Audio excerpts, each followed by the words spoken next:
एक दौर में बीजेपी की तरफ से पहले प्रधानमंत्री बने अटल बिहारी वाजपेयी साहब कहा करते थे कि सरकारें आएंगी जाएंगी मगर ये देश रहना चाहिए। सरकारें आएंगी जाएंगी, पार्टियां बनेगी बिगड़ेंगी, मगर ये देश रहना चाहिए। उन्हीं अटल जी के देश में उन्हीं बीजेपी की पार्टी के एक मंत्री आज राजनीति को उस स्तर पर ला चुके हैं जहां पर 116 लाशों पर उगी गोभी से हुए नरसंहार का वो मजाक उड़ा रहे हैं। तस्वीर में जो ये ट्वीट आपको दिख रहा है, ये असम के मंत्री का सिर्फ एक ट्वीट नहीं है बल्कि उस सोच का सार्वजनिक प्रदर्शन है जो सत्ता में बैठकर इंसानियत से खाली हो जाती है। जिस देश में 36 साल पुराने दंगे के जख्म आज तक नहीं भरे, जहां परिवार आज भी उस दर्द को जीते हैं, उस नरसंहार पर मंत्री साहब मीम बना रहे हैं। और सबसे भयानक बात जानते हैं क्या है? जितनी बेशर्मी मंत्री साहब की है उतनी ही उनके चाहने वालों की। न शर्म, न दुख, न घिन, न पछतावा। मानो जैसे भागलपुर में 116 इंसान नहीं मरे थे, 116 सूखे पत्ते, कीड़े मकोड़े। एक तरफ जब दिल्ली में डॉक्टर्स को हम देख रहे हैं कि वो बम फोड़ रहे हैं, ये कह रहे हैं कि इस्लाम में फटना त्याग है, उस वक्त हमको लगता है कि ये जो ट्वीट है,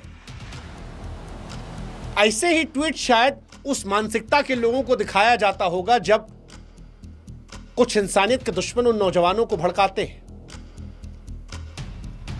क्योंकि ये ट्वीट सिर्फ असंवेदनशीलता नहीं है, यह अपराध के ग्लोरिफिकेशन के बराबर है। असम के मंत्री अशोक सिंघल, जिनके ट्वीट से साफ हो गया कि सत्ता ने उनके भीतर संवेदनशीलता का आखिरी कण खींच लिया है। हाँ, हो सकता है उनके चाहने वाले कोई चिंटू पिंटू आकर कहे कि सर गोभी ही तो उगाई है, लेकिन सच आप भी जानते हैं, सच आप भी जानते हैं। बिहार चुनाव के नतीजों के बाद ये जो कोड वर्ड है ना, इससे क्या मैसेज आप देना चाहते हैं वो आप भी समझते हैं, हम भी समझते हैं। और इसका असर क्या होगा या ऐसी नफरती सोच का असर क्या होता है वो इन दिनों हम और आप देख भी खूब रहे हैं। आज अगर कोई मंत्री नरसंहार का कोड वर्ड ट्वीट करता है तो सिर्फ एक पक्ष को उकसा नहीं रहा है, वो दूसरे पक्ष को संकेत दे रहा है। असम में चुनाव है अगले साल, संकेत है कि पुराने जख्मों को रे दो, आग लगाओ, माहौल गर्म करो। देखो, मैं भी तो कर रहा हूं, मैं मंत्री होकर कर रहा हूं, तुम भी कर सकते हो। यह शब्दों से हिंसा का माहौल बनाया जा रहा है और फिर चुनाव के वक्त यही हिंसा वोट में तब्दील हो जाती है। और यह आज के दौर में राजनीति का सबसे खतरनाक रूप है, नफरत की बीज बोकर वोट की फसल काटना। मंत्री साहब, इंसानियत की लाशें चुनावी फसल नहीं होती हैं। आज गोभी के खेत नरसंहार का मजाक उड़ाया जा रहा है, कल कोई आएगा जो कहेगा गोधरा ट्रेन तंदूरी नाइट, परसों कोई और आएगा वो कहेगा 2002 सफाई अभियान, 1984 के सिख दंगों पर दिल्ली की दिवाली कहकर हंसेगा। और ये नफरत को हमारे आपके बहुत अंदर भरता जाएगा और इन्हीं से कोई उमर निकल कर आएगा। क्योंकि नफरती चिंटुओं की ना कमी है, ना ऐसे लोगों की कमी है जिन्हें नफरत में बहकाना आसान ना हो, धर्म के नाम पर उकसाना आसान ना हो। वो लोग जो नहीं जानते उन्हें हम बता दें। बिहार चुनाव के नतीजे आए थे, कुछ घंटों बाद अशोक सिंघल ने गोभी के खेत की तस्वीर पोस्ट की थी। लिखा था, बिहार ने गोभी की खेती को मंजूरी दे दी। ये ट्वीट मिलियंस में गया है, कई मिलियन, 7 मिलियन से ऊपर। ट्विटर पे आमतौर पर लाखों में भी कोई पोस्ट जाए तो उसकी रीच ठीक ठाक कहते हैं, ये 7 मिलियन प्लस गया है। और हर उस इंसान के दिल में छुरा बनकर चुभा है जो भागलपुर दंगों का नाम जानता है।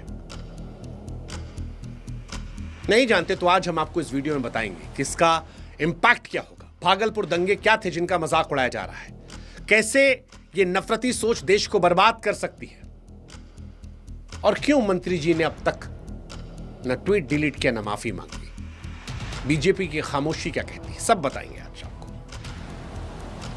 पिछले कुछ दिनों से हमने कोशिश की है कि अनफिल्टर्ड होकर इस देश के हर मुद्दे पर सच को सच, गलत को गलत कहा जाए। और आपने हमारा साथ दिया है उन वीडियोस को देखकर, शेयर कर, हमारी आवाज बनकर, हमारे व्हाट्सएप चैनल से जुड़कर। जो नहीं जुड़े अभी भी कह रहे हैं जुड़िए हमारे साथ, ताकि समाज को लेकर जो आवाज हम उठा रहे हैं वो आप तक पहुंचे। डिस्क्रिप्शन में लिंक हमने दे रखा है, कमेंट सेक्शन में दे रखा है, जुड़िएगा जरूर। क्योंकि मंत्री जी जो कर रहे हैं ना, ये मजाक नहीं है, ये कोडवर्ड के जरिए सिर्फ एक कटाक्ष नहीं है, ये एक तंज था, राजनीतिक व्यंग नहीं, नरसंहार का मजाक था। ये जानबूझकर, सोच समझकर, पूरी रणनीति के साथ बनाया गया। एक मंत्री जब ऐसी भाषा बोलता है तो वो अपने निजी विचार नहीं बोल रहा होता है, उसको पता है इसका लॉन्ग टर्म इंपैक्ट क्या होगा। और शायद वो ये भी जानता है कोई उससे पूछेगा नहीं, क्योंकि अब अटल जी थोड़ी ना है जो कह देंगे कि न्याय राजधर्म का पालन करना चाहिए। अब वैसी जवाबदेही नहीं हो रही है ना, और नहीं हो रही है तो फिर 3 दिन बीत गए, न माफी, न सफाई, न डिलीट। मंत्री को भी पता है वो छूता है कानून से, नैतिकता से, इंसानियत से, पार्टी से। और अगर मंत्री कर रहा है तो नीचे वाले किस स्तर पर कर रहे होंगे ये आप सोच समझ सकते हैं। किसी को अभी भी इसकी गंभीरता का अंदाजा नहीं है तो आपको ले चलते हैं साल 1989 भागलपुर, वो काला अध्याय जिसकी आग में 1100 लोग तप गए। ऑफिशियली, अनऑफिशियली कहा था कि 2000 से 3000 आदमी झुलस गए थे। 250 गांव में भागलपुर में दंगे फैले थे, कई दिनों तक पुलिस नहीं पहुंची थी।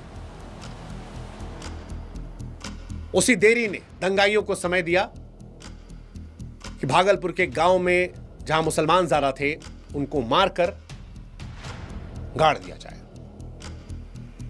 और सिर्फ गाड़ा नहीं गया, पकड़ा ना जाए इसलिए जमीन में गाड़ने के बाद उन पर फूल गोभी बो दी गई थी ताकि सबूत ना बचे। 36 साल बाद वो खेत हरा है। अब जड़ों में खून नहीं है, वोटों की खाद डाली जा रही है। सन्नाटा इतना है कि भागलपुर की माओ की सिसकियां दब गईं, जिनके बच्चे गोभी के नीचे सो रहे हैं। और ये कोई मनोहर कहानी नहीं सुना रहे आपको, ये दस्तावेज है, कोर्ट के रिकॉर्ड हैं, इंसानों का इतिहास है। वो लाशें आज भी बिहार की मिट्टी में पड़ी चीखों की तरह हैं। उनका नाम लेना आज भी कई घरों में आंसू लाता है। उस त्रासदी को एक मंत्री मीम बनाकर पेश कर रहा है, और यहां पर बीजेपी की चुप्पी परेशान करती है। असम के मंत्री की गोभी के जरिए नरसंहार पर जो ये कटाक्ष किया गया, नरसंहार पर, नफरत पर, लाशों की जो खेती की गई, वो खतरनाक इसलिए है क्योंकि ये खामोशी नहीं है, एक तरीके से स्वीकृति है कि कोई आदमी जब 2025 में, जब पूरा भारत विकसित भारत का सपना देख रहा है, तब पार्टी से कोई एक शब्द नहीं बोलता, न इसके खिलाफ ट्वीट करता है, न ट्वीट डिलीट करवाता है, न इस्तीफा होता है। तो यह संदेश जाता है कि मंत्री जी की बात से किसी को परहेज नहीं। उल्टा लोग आकर जस्टिफाई कर रहे हैं कि अरे आप पे लोग ज्यादा सोच रहे हैं, मंत्री जी ने तो गोभी कहा था। अरे गोभी का फोटो डाल के 7 मिलियन व्यूज आए उसमें। आप जानते हैं ना कि वो क्या है, कहां कटाक्ष करना है। ये जो बारीक अंतर है मजाक और नरसंहार के जरिए नफरती राजनीति का, सिखाइए मत। लेकिन जो जस्टिफाई कर रहे हैं कि नहीं नहीं खाली गोभी का तो बात है, वो ये संदेश देने की कोशिश कर रहे हैं कि अगली बार और तेज धार वाला कोडवर्ड लाओ, हम पीठ ठोकेंगे। ये चुप्पी सिर्फ सहमति नहीं है, प्रोत्साहन है, सरपरस्ती है। फिर मैं कह रहा हूं, अटल बिहारी वाजपेयी की बीजेपी होती तो शायद मंत्री को पद से हटा दिया जाता, या कम से कम सार्वजनिक रूप से लताड़ लगाई जाती। ये पूछा जाता कि राजा का धर्म होता है सबके साथ न्याय करे, लेकिन नरसंहार पर असम के मंत्री मीम बनाकर बचे हुए हैं। उन्हें कोई हिचक नहीं हुई है।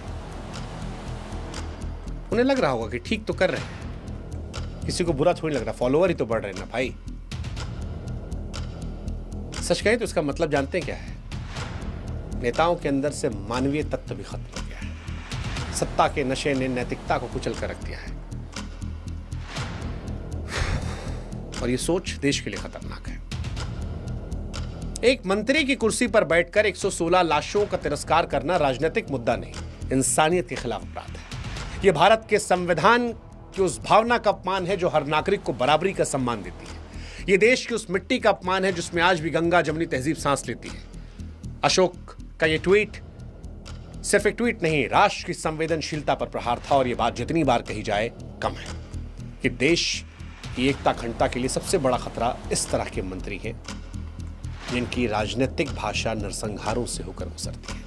जिस देश में नेता नरसंहारों पर तंज कसे, वहां दंगे होना आश्चर्यजनक नहीं होता, दंगे ना होना आश्चर्यजनक होता है।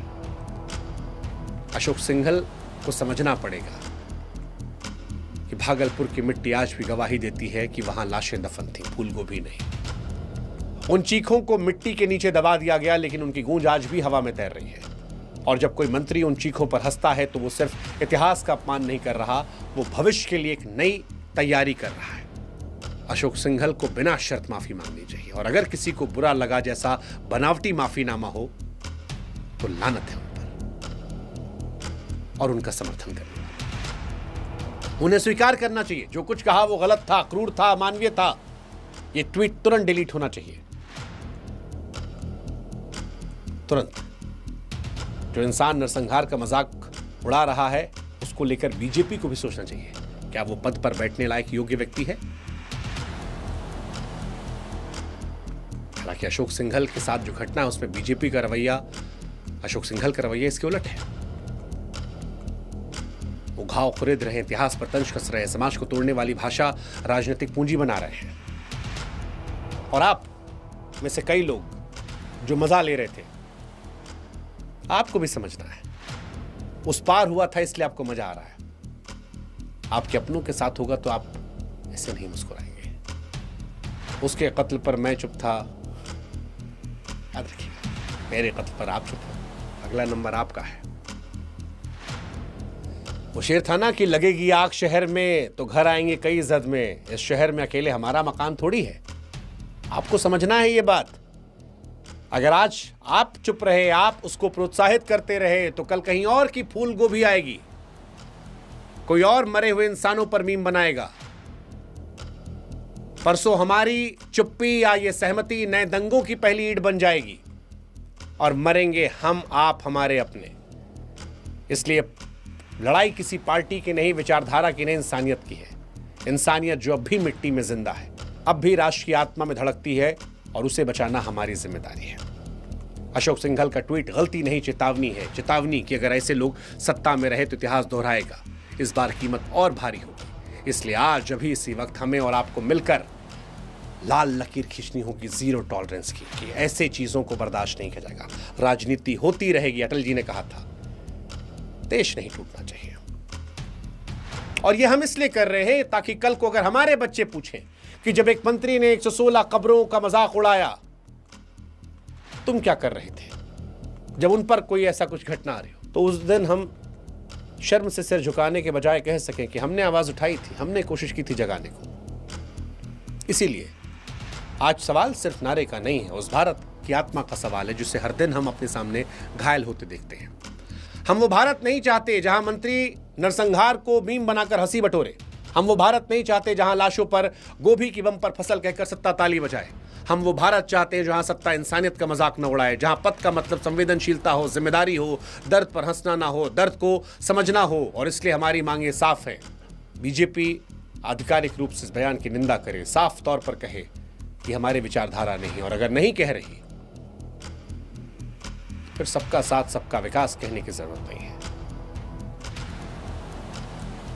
आज सवाल यह है कि हम किस तरह के भारत को अपने बच्चों के लिए छोड़ना चाहते हैं, क्योंकि भारत तब तक मजबूत है जब तक सत्ता इंसाफ से चलेगी, जब तक नेता जिम्मेदारी समझेंगे, और जब दर्द पर राजनीति नहीं मरहम लगाया जाएगा। हम वही भारत चाहते हैं जहां मौत पर ठहाके नहीं हो, इंसाफ की आवाज उठे, जहां मंत्री मीम नहीं मर्यादा बनाए, जहां देश सिर्फ बढ़े नहीं बेहतर हो।